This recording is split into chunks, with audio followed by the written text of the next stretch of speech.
Сәлем достар, бүгін біз Дода мен Кубикпен бірге қызықты ойын ойнаймыз. Қарашы, аспанда қандай пішіндер ұшып жүр? Дөңгелек пе, төртбұрыш па? Ал мынау ше, үшбұрыш па, дөңгелек пе? Пішіндер би билейді, кәне бірге билейік.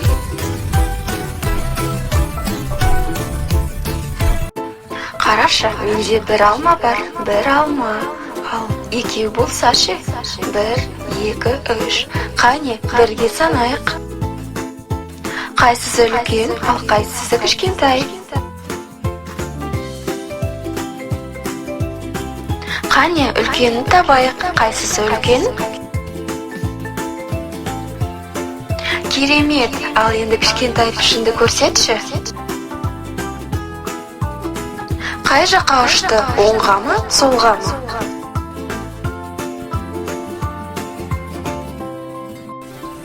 Ал енді жоғарыға секір.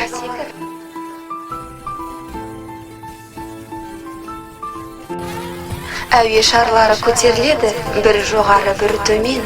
Қай шар жоғары?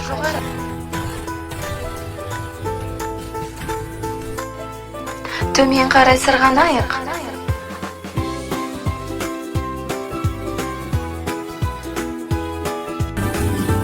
Додо, қане, тағы сана, неше жұлдыз көріп тұрсың? Пішіндерден түрлі үйшік құралады, қай пішін шатыр болып тұр? Төртбұрыш қабырға, үшбұрыш шатыр, керемет. Додо би билейді, Кубик бірге секіреді.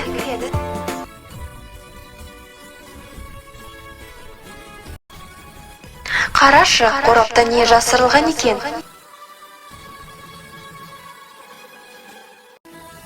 Қорап ашылды, ішінде жүрек пішінді сыйлық. Бүгін біз не үйрендік? Пішіндер, сандар, бағыттар. Жарайсың достар, келесі ойында кездескенше.